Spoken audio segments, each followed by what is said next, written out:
അപ്പോൾ self ഇൻഡക്ഷനും mutual ഇൻഡക്ഷനും നമ്മൾ discuss ചെയ്തു. സെൽഫ് ഇൻഡക്റ്റൻസും മ്യൂച്വൽ ഇൻഡക്റ്റൻസും ഡിസ്കസ് ചെയ്തു. അവ തമ്മിലുള്ള റിലേഷൻസും വെരിഫൈ ചെയ്തു.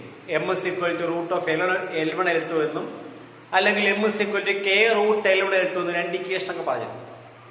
ഇനി അടുത്ത പറയുന്നത് ഒരു ഇൻഡക്ടറിൽ സ്റ്റോർ ചെയ്യപ്പെടുന്ന എനർജിയുടെ ഇക്വേഷൻ എങ്ങനെ ഫോം ചെയ്യാൻ പറ്റും. Energy of an inductor, energy store in an inductor, energy store in inductor.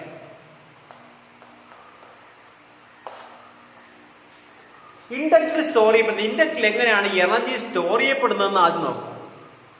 അപ്പൊ എന്താ ഇൻഡക്ടർ? സെൽഫ് ഇൻഡക്ഷൻ ഫിനോമിന നടത്തുന്ന സംവിധാനങ്ങളാണ് ഇൻഡക്ടർ എന്ന് പറയുന്നത്, അല്ലേ? സെൽഫ് ഇൻഡക്ഷൻ നടക്കണം. അതായത് ഒരു കോയിലില് നിങ്ങളുടെ കോയിൽ സങ്കല്പിച്ചു കഴിഞ്ഞാൽ ഈ കോയിലില് കറണ്ട് കടന്നു പോകുമ്പോൾ ഇതിനകത്തൊരു ബാക്ക് EMF ഉണ്ടാകണം. കറണ്ട് കടന്നു പോകുമ്പോൾ ബാക്ക് EMF ഉണ്ടാകുന്ന ഫിനോമിനയാണ് സെൽഫ് ഇൻഡക്ഷൻ എന്ന് പറയുന്നത്, അല്ലേ? അപ്പൊ എന്താ ഈ ബാക്ക് EMFന്റെ ജോലി? ബാക്ക് EMF എന്ന് പറയുമ്പോഴത്തേക്ക് it opposes the growth and decay of current. കോയിലിനകത്തുണ്ടാകുന്ന EMF എപ്പോഴും കറണ്ടിന്റെ ഗ്രോത്തിനെയും അല്ലെങ്കിൽ കറണ്ട് ഡീക്കേയും അല്ലെങ്കിൽ കറണ്ടിന്റെ ചേഞ്ചിനെ എപ്പോഴും ഒപ്പോസ് ചെയ്യുന്നു എന്ന് പറയും. അങ്ങനെ ഒപ്പോസ് ചെയ്യണമെങ്കിൽ ഒന്ന് ആലോചിച്ച് നോക്കുക. ഈ കറണ്ടിന് ഇപ്പൊ ഞാൻ ഈ സർക്യൂട്ടിൽ കൂടി അയക്കുന്ന കറണ്ട്, ഈ കറണ്ട് ഇതിനകത്തൂടെ കടന്നു പോകണമെങ്കിൽ ഒരു തടസ്സം ഇവിടെ ഇല്ലേ? ഇതിനകത്ത് ഈ കോയിലിനകത്ത് ഒരു EMF ഇൻഡ്യൂസ് ചെയ്യുന്നുണ്ട്. ആ കോയിലുണ്ടാകുന്ന EMF കറണ്ടിന് എന്ത് ചെയ്യുക? കറണ്ട് തടയല്ലേ? പക്ഷെ കറണ്ടിന് പോയേ പറ്റുള്ളൂ. അപ്പൊ ഞാൻ മുന്നോട്ട് പോകാൻ ശ്രമിക്കുകയാണ്. മുന്നോട്ട് പോകുമ്പോൾ എന്നെ ഒരാൾ തടയുകയാണ്. എനിക്ക് മുന്നോട്ട് പോയേ പറ്റുള്ളൂ. ആളിനെ തടയാൻ നിൽക്കുകയാണ്. ഞാൻ എന്ത് ചെയ്യും? അയാളെ തള്ളി മാറ്റിക്കൊണ്ട് എനിക്ക് മുന്നോട്ട് പോയേ പറ്റുള്ളൂ. ആ തള്ളി മാറ്റുമ്പോൾ ഞാൻ എന്ത് ചെയ്യുക? അവിടെ വർക്ക് ചെയ്യുക. ഞാൻ അവനെ തള്ളി മാറ്റുമ്പോൾ ചുമ്മാ നടന്നു പോകുമ്പോഴത്തേക്ക് ഒരു വർക്കും ഇല്ലല്ലോ. ഒരു ഒപ്പോസിറ്റ് ഫോഴ്സ് വരുമ്പോഴത്തേക്ക് എന്ത് ചെയ്യും? ഒപ്പോസിറ്റ് ഫോഴ്സ് വരുമ്പോഴത്തേക്ക് ആ ഫോഴ്സിനെ ഓവർകം ചെയ്യാനായിട്ട് ഞാൻ എന്ത് ചെയ്യും? ഞാനൊരു എക്സ്ട്രാ വർക്ക് ചെയ്യും. അതുപോലെ ഇവിടെ എന്ത് ചെയ്യും? ഈ കണ്ടക്ടറിലൂടെ കറണ്ട്, ഈ കോയിലിനകത്തൂടെ കറണ്ട് കടന്നു പോകുമ്പോഴത്തേക്ക് കോയിലിനകത്ത് എന്ത് ചെയ്യും? ഒരു EMF ഇൻഡ്യൂസ് ചെയ്യും. ആ EMF ഈ കറണ്ടിന്റെ ചേഞ്ചിന് ഓപ്പോസ് ചെയ്യല്ലേ? പക്ഷെ കറണ്ടിന് സക്സസ്ഫുൾ ആയിട്ട് ഈ കോയിലിനകത്തൂടെ കടന്നു പോയേ പറ്റുള്ളൂ. അങ്ങനെ കടന്നു പോകുമ്പോൾ എന്ത് ചെയ്യും? ഈ EMF ഈ കോയിലിലെ കറണ്ടിനെ തടയുന്നത് കൊണ്ട് ഇതിനകത്ത് എന്ത് ചെയ്യുന്നു? ഒരു എനർജി അല്ലെങ്കിൽ എക്സ്റ്റേണൽ ആയിട്ട് ആ കറണ്ട് ചെയ്യുന്ന വർക്ക് എന്ന് പറയുന്നത്, പോകാൻ വേണ്ടി ചെയ്യുന്ന വർക്ക് എന്ന് പറയുന്നത് എനർജി ആയിട്ട് സ്റ്റോർ ചെയ്യും. അങ്ങനെയാണ് എനർജി സ്റ്റോർ ചെയ്യപ്പെടുന്നത്. ബാക്ക് EMF എന്ത് ചെയ്യുക? കോയിലുണ്ടാകുന്ന EMF ആയ ബാക്ക് EMF കറണ്ട് ചേഞ്ചിനെ ഒപ്പോസ് ചെയ്യുന്നു. അപ്പം ഒപ്പോസിങ് ഫോഴ്സ് ഉള്ളത് കൊണ്ട് എന്ത് ചെയ്യും? ഒരു വർക്ക് ഡെവലപ്പ് ചെയ്യും. ആ വർക്കാണ് എന്തായിട്ട് കൺവേർട്ട് ചെയ്യുന്നത്? എനർജി ആയിട്ട് കൺവേർട്ട് ചെയ്യുന്നത്. Work is converted into energy. ആ എനർജിയുടെ ഇക്വേഷൻ നമുക്ക് നോക്കാം. അപ്പൊ ഇതിനകത്തുള്ള കറണ്ട് കടന്നു പോകുമ്പോൾ സ്വാഭാവികമായിട്ടും EMF ഡെവലപ്പ് ചെയ്യുമല്ലോ. ആ EMF is equal to L into di/dt എന്ന് പഠിച്ചിട്ടുണ്ട്. മൈനസ് വേണമെങ്കിൽ കളയാം, ഇട്ടാലും കുഴപ്പമില്ല. വർക്ക് ഏകദേശം ആയതുകൊണ്ട് മൈനസ് നമുക്ക് കളയാം.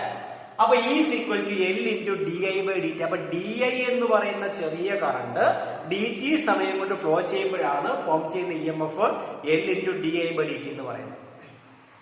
അപ്പൊ ഈ സമയത്ത് ഫോം ചെയ്യുന്ന ഈ കറണ്ട് I മൂലം ഉണ്ടാകുന്ന വർക്ക് എങ്ങനെ കണ്ടുപിടിക്കാൻ പറ്റും?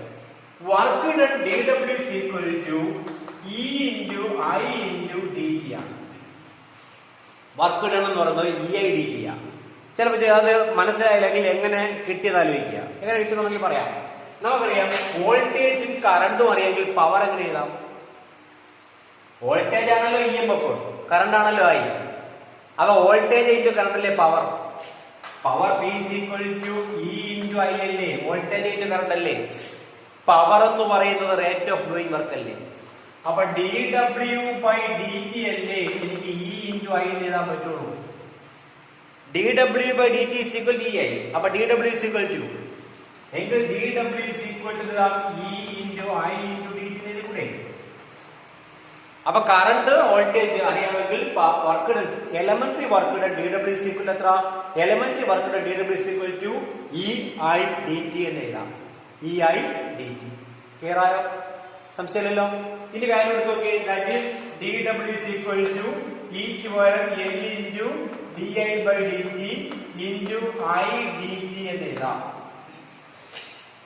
അപ്പൊ എന്ത് സംഭവിച്ചു? dt എന്ത് ചെയ്തു? dt ക്യാൻസൽ ആയി പോയില്ലേ? dt ആൻഡ് dt ക്യാൻസൽ ആയി പോയി. ബാക്കി എത്ര? LIDI എന്ന് കിട്ടിയോ? Small work done DW equal to LIDI. അപ്പോൾ DI കറണ്ട് പാസ് ചെയ്യുമ്പോഴത്തേക്ക് സർക്യൂട്ടിനകത്തൊരു DI കറണ്ട് പാസ് ചെയ്യുമ്പോഴത്തേക്ക് ഉണ്ടാകുന്ന വർക്ക് ഡൺ ആണ് DW ഈക്വൽ ടു എത്ര? LIDI എന്ന് എഴുതിയിരിക്കണം. DW equal to LIDI. എനിക്ക് കറണ്ട് ഗ്രോ ചെയ്ത് പൊക്കോണ്ടിരിക്കല്ലേ? കറണ്ട് സീറോയിൽ നിന്ന് മാക്സിമത്തിലേക്ക് പൊക്കോണ്ടിരിക്കല്ലേ? സ്വിച്ച് ഓൺ ചെയ്യുമ്പോഴത്തേക്ക് കറണ്ട് സീറോയിൽ നിന്ന് മാക്സിമം കറണ്ട് I0 സങ്കല്പിക്കുക. അപ്പോ സീറോയിൽ ഇരിക്കുന്ന കറണ്ട് സ്റ്റാർട്ടിംഗ് പോയിന്റ് സീറോയിൽ നിന്ന് ഇനി കറണ്ട് I0 വരെ കൊണ്ടുപോകണമെങ്കിൽ മാക്സിമം കറണ്ടായ I0 വരെ കൊണ്ടുപോകണമെങ്കിൽ what is the total work done? 0 മുതൽ I0 മാക്സിമം കറണ്ട് ഈ സർക്യൂട്ടിലൂടെ ഒഴുകാൻ പറ്റുന്ന പരമാവധി കറണ്ടാണ് I0. അപ്പൊ 0 മുതൽ I0 വരെ കൊണ്ടുപോകണമെങ്കിൽ ടോട്ടൽ വർക്ക് ഡൺ എഴുതാം. Total work done W equal to എത്ര? W ഇന്റഗ്രേറ്റ് ചെയ്താൽ പോരെ? ഇന്റഗ്രൽ 0 ടു I0 LIDI എന്ന് എഴുതാം. Integral 0 to I0 LIDI. L constant ആണല്ലോ. We can take an outside from integral. Integral സൈനകത്ത് constant വരുന്നുണ്ടെങ്കിൽ നമുക്ക് എന്ത് ചെയ്യാം? നമുക്കത് പുറത്തെടുക്കാം. അപ്പൊ ഇന്റഗ്രൽ സൈനിൽ കോൺസ്റ്റന്റ് പുറത്തെടുത്തു. ബാക്കി എത്രയുണ്ട്? അപ്പൊ W is equal to L into integral 0 to I0 IDI. എന്താ ഇന്റഗ്രൽ IDI? എന്താ integral IDI? Integral of IDI എത്ര? XDX. ഇന്റഗ്രൽ ഓഫ് XDX എത്രയാ? Integral of x dx x square by 2 അല്ലേ? x raised to n dx x raised to n plus 1 by n plus 1. അപ്പൊ integral of IDI എത്ര? x dx x square by 2 IDI I square by 2. അപ്പൊ work done W is equal to എത്ര? W is equal to L into I square by 2 limit 0 to I0. L I square by 2 from 0 to I0. Okay ആണല്ലോ. ഇനി limit apply ചെയ്യാം. Limit എങ്ങനെ apply ചെയ്യുന്ന? Upper limit minus lower limit. Lower limit 0 അല്ലേ? Lower limit 0 ആണെങ്കിൽ പിന്നെ എന്ത് ചെയ്യണ്ട? ലോവർ ലിമിറ്റ് അപ്ലൈ ചെയ്യേണ്ട കാര്യമില്ല. അപ്പർ ലിമിറ്റ് മാത്രം അപ്ലൈ ചെയ്താൽ മതി. So W is equal to half into LI0 square. half LI0 square. അപ്പൊ work done W is equal to half LI0 square എന്ന് കിട്ടി. അപ്പൊ ഈ വർക്ക് എന്തായിട്ട് കൺവേർട്ട് ചെയ്യുന്നു? ഈ വർക്കാണ് എനർജി ആയിട്ട് കൺവേർട്ട് ചെയ്യുന്നത്. അപ്പൊ energy stored U equal to half LI0 square. അപ്പൊ ഇൻഡക്ടറിൽ സ്റ്റോർ ചെയ്യപ്പെടുന്ന എനർജിയുടെ ഇക്വേഷൻ എഴുതാം. ഇൻഡക്ടറിൽ സ്റ്റോർ ചെയ്യുന്ന എനർജിയുടെ equation U is equal to half LI0 square. ഇതുപോലുള്ള ഇക്വേഷൻ നേരത്തെ പഠിച്ചിട്ടുണ്ട്. Kinetic energy half mv² പഠിച്ചിട്ടില്ലേ? half mv². കപ്പാസിറ്ററിൽ സ്റ്റോർ ചെയ്തത് half cv², half Li², half mv². അപ്പൊ ചോദിക്കണം what is the physical significance of inductor എന്ന് ചോദിച്ചാൽ ഇൻഡക്ടൻസ് ചോദിച്ചാൽ പറയാൻ പറ്റും. ഇൻഡക്ടൻസ് ജോലി എന്ന് ആലോചിക്കും. ഇൻഡക്ടൻസ് ജോലി എന്തുവാ? It opposes the change of current. മാസിന്റെ ജോലി എന്തുവാ? മാസ്. വൺ ഡൈമെൻഷണൽ മോഷനിലെ ഇനേർഷ്യ എന്നുള്ള ഫാക്ടർ എന്ന് പഠിച്ചിട്ടുണ്ട്. ഇനേർഷ്യ ഡിപ്പെൻഡ് ചെയ്യുന്ന ഫാക്ടർ ആരാ? മാസ് അല്ലേ? Mass is the measure of inertia അല്ലേ പഠിച്ചേക്കുന്നത്. അപ്പൊ അതുപോലെ വരുന്ന ഒരു ഇലക്ട്രിക്കൽ ഇനേർഷ്യാണ് ഏത്? സെൽഫ് ഇൻഡക്ടൻസ് എന്ന് പറയുന്നത്. ഇനേർഷ്യ ആകുമ്പോഴത്തേക്ക് എന്താ? ഇനേർഷ്യ ഡെഫിനിഷൻ എന്തുവാ? ഒരു പാർട്ടിക്കിളിന് ഒരു ബോഡിക്ക് യൂണിഫോം മോഷനോ അല്ലെങ്കിൽ സ്ട്രെയിറ്റ് ലൈൻ മോഷനോ ചേഞ്ച് ഉണ്ടാക്കാനുള്ള എബിലിറ്റി ഇല്ല. ഇന്നബിലിറ്റി അല്ലേ? സ്റ്റേറ്റ് ഓഫ് റെസ്റ്റോ സ്റ്റേറ്റ് ഓഫ് മോഷനോ ചേഞ്ച് ചെയ്യാനുള്ള ഇന്നബിലിറ്റി അല്ലേ? അല്ലെങ്കിൽ അതേ സ്റ്റേറ്റിൽ കണ്ടിന്യൂ ചെയ്യാനുള്ള എബിലിറ്റി അല്ലേ ഇനേർഷ്യ? ഇത് തന്നെയാ സെൽഫ് ഇൻഡക്ടൻസ്. എന്തുവാ? ചേഞ്ചിനെ എപ്പോഴും ഒപ്പോസ് ചെയ്യുക, ചേഞ്ച് ഉണ്ടാകാതിരിക്കുക, ചേഞ്ച് ഉണ്ടാകരുത്. അപ്പൊ സെൽഫ് ഇൻഡക്റ്റൻസിന്റെ റോൾ ഫിസിക്കൽ സിഗ്നിഫിക്കൻസ് ചോദിച്ചു കഴിഞ്ഞാൽ നമുക്ക് എന്ത് പറയാം? It plays the same role as that of mass in mechanics. മെക്കാനിക്സിൽ മാസ് ചെയ്യുന്ന ജോലി എന്താണോ ആ ജോലിയാണ് ആര് ചെയ്യുന്നത്? ഇലക്ട്രിസിറ്റിയില് ഈ ഇൻഡക്റ്റൻസ് ചെയ്യുന്നത്, ഇൻഡക്ടർ ചെയ്യുന്നത്.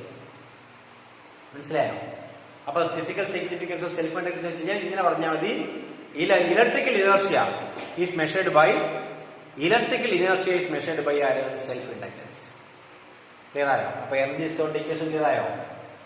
ഓക്കെ, സംശയം വല്ലതും ഉണ്ടോ? ക്ലിയർ ആവുന്നുണ്ടോ? ഓക്കെ.